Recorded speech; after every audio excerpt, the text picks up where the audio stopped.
Been harping on this for a couple of weeks now, but we now have confirmation from film critics that the Barbie movie is a master's thesis on feminism and feminist fantasia. Not only that, it apparently features a commentary on capitalism. I mean, we didn't really need the critics to tell us this. We had everyone who was basically involved in this project tell us this, but seemingly there's still a lot of people out there that weren't believing what they were telling us.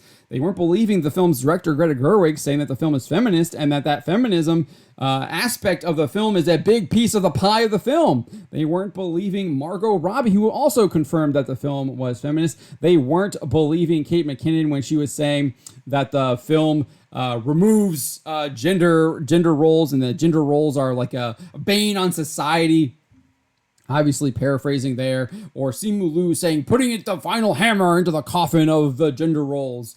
Or Issa Rae saying the Ken is an accessory to Barbie and doesn't have a story.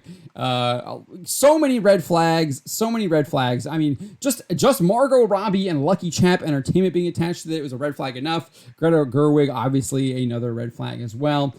Two people, when they're actually creating things, want to make feminist things. That's pretty much all they've done. Greta Gerwig, all she's done for her career, and then obviously all Margot Robbie's done with Lucky Chap. And in fact, that's what she says in interviews when she describes what the goal of that production studio is to push feminism. But let's see what these critics have to say that have confirmed that this movie is feminist. We've got the Globe and Mail declaring Barbie is both a master's thesis on feminism and an Austin Powers-esque romp. Chandler LaVox says in her review, what makes it one of the most captivating and unwaveringly feminist summer blockbusters ever to exist is an absolute uncompromising commitment to the bit in terms of cinematic craftsmanship, direction, and performance. She highlights that at the end of the film, the Kens have taken over a once feminist utopia of Barbie land, and the Barbies must band together to get their world back. Must because of the patriarchy, right? The Kens have been corrupted by that patriarchy and have overthrown the idyllic feminist utopia of Barbie land. Thomas Laughley tells us at the wrap, the film delivers a fierce feminist statement dressed in pink. Once an equal parts fascinating and controversial Mattel toy, both loved and hated, a tiny-waisted, vacuously smiling, slender doll designed like a straight male fantasy, is now the complicated feminist symbol of empowerment in Gerwig's hands. But we aren't talking about an empty you-go girl kind of empowerment here. That would be too simple-minded for Gerwig, whose articulate and accessible feminism has always been fiercely multifaceted and complex. Marshall Schaefer at the Playlist informs us Greta Gerwig's Barbie inverts and gender flips the Garden of Eden myth. A female deity, Ray Perlman's Ruth Handler, conjures a woman related to her own image and gives her a companion of the opposite gender, Ryan Gosling's Ken, defined by their relationship to the first creation. Just as the term woman derived from its relationship to man, Barbie's male counterpart was only and Ken, never on his own. It's thus Ken tempted by the forbidden fruit, rendered as patriarchal ideology, who strays and spoils Barbie land. Wow. That's where this was going, apparently. That's where we're at here. We're like clearly pushing feminism as a false ideology, something that is to usurp Christianity. Disgusting. But he goes on and says, the cartoonish misogyny Ken adopts provides Gosling with a long runway on which to camp it up. His ability to convincingly sell the transformation of Barbie land into the kingdom speaks to the persuasive power of his charisma, especially when he's willing to undermine his smoldering with silliness. Kate Erblend at IndieWire asserts, Greta Gerwig goes way outside the box with her funny feminist fantasia.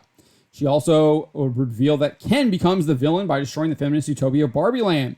It's been hugely altered by the full force of a returning, and dare we say it, red-pilled Ken, who uses his newfound male rage and patriarchal power to upend what was once a lady-powered ideal. Oh, Ken, male-powered rage, patriarchal power, villain, bad, men being masculine, bad.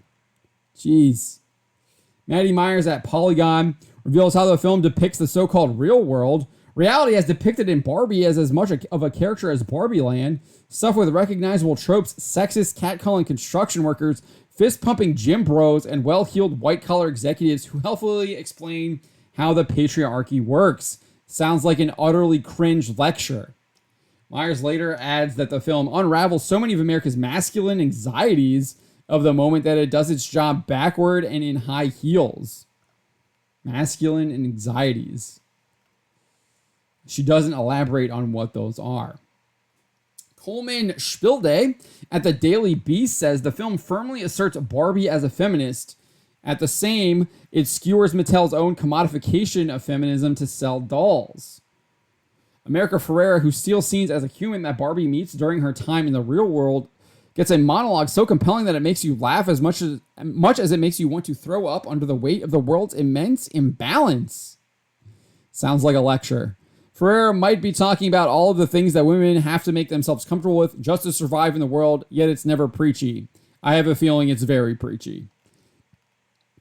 Mike Ryan at Uprocks says, I can't believe Gerwig got away with this. And that's not to say there's no love for this character. There obviously is, but it's not often we get this amount of social commentary squeezed directly from the company that licensed the movie.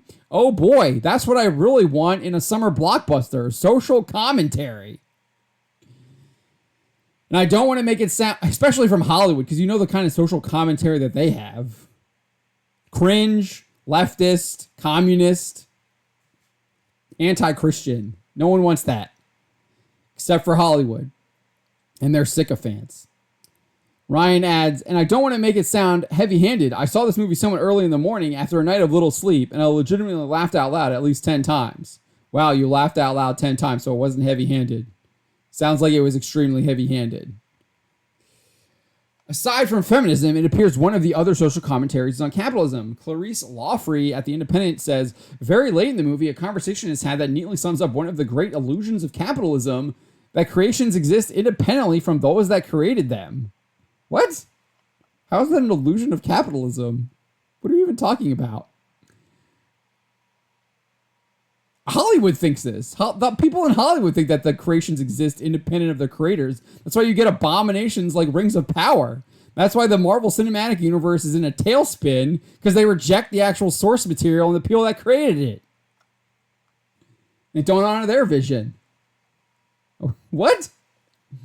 It's why films and television shows get turned into content and why writers and actors end up exploited and demeaned. I don't know if writers are being exploited. I think they're trying to exploit the audience with their absolute garbage propaganda, and they get paid for it by people that want them to push the propaganda, aka the studios that have hired them and have filled their entire companies with DEI quotas and tokens. Lawfrey concludes, Barbie, in its own sly, silly way, gets to the very heart of why these current strikes are so necessary.